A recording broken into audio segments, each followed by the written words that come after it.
Ήθελα να μιλήσω πριν φύγουν οι εκπρόσωποι των κομμάτων και των φορέων, λέγοντάς τους ότι πέρυσι, αν θυμόνται, είχαμε κάνει ένα πρωτόγνωρο για τα δεδομένα της ελληνικής ραδιοτηλεόρασης αγώνα. Δεν είχε ξαναγίνει τέτοιος αγώνας και είχαμε την καθολική υποστήριξη, εκτός από τους κυβερνώντες, όλων των κομμάτων. Τότε φωνάζαμε και λέγαμε ότι οι δημοσιογράφοι δεν είναι δημόσιοι υπάλληλοι. Εννοούσαμε ότι η ΕΡΤ δεν είναι κρατικό μαγαζί.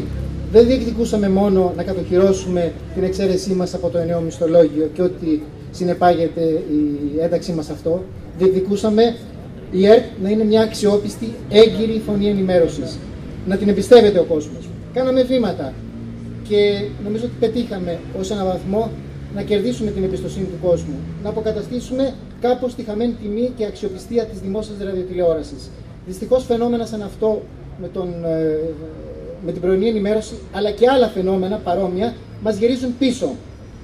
Αυτό είναι το μεγάλο πρόβλημα. Και μας γυρίζουν πίσω ακριβώς τη στιγμή που μπροστά μας βρίσκονται πολλά και σημαντικά μέτωπα που μας βάζουν πάλι σε μια διαδικασία έντονων αγωνιστικών κινητοποιήσεων. Το ενιαίο μισθολόγιο, για το οποίο εξαιρεθήκαμε με πράξη νομοθετικού περιεχομένου, δυστυχώς βρίσκεται πάλι στο τραπέζι. Και αυτό είναι ένα από τα σημαντικότερα προβλήματα, γιατί ενδέχεται να ξαναγίνουμε, δεν το πετύχαμε, να γίνουμε τώρα δημόσιοι υπάλληλοι. Επίσης, οι συνάδελφοί μας συμβασιούχοι πάνε στο σπίτι τους μετά από 2 μήνες. Θέλουμε να πιστεύουμε ότι όλοι που ήρθαν σήμερα και μίλησαν, οι εκπρόσωποι των συνδικαλιστικών φορέων και των κομμάτων, θα είναι σύμμαχοι και σε αυτόν τον αγώνα που θα δώσουμε.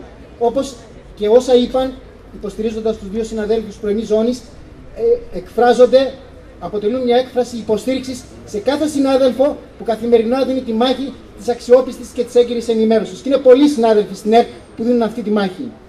Επίσης, ήθελα να πω ότι εκτός από τους συμβασιούχους υπάρχει αυτή τη στιγμή και το πρόβλημα των ΠΕΘ.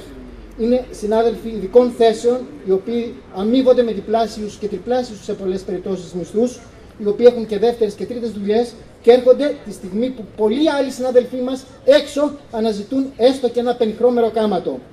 Θέλουμε τη συμπαράσταση όλων των φορέων και για αυτούς τους συναδέλφους μας. Αυτά ήθελα να πω.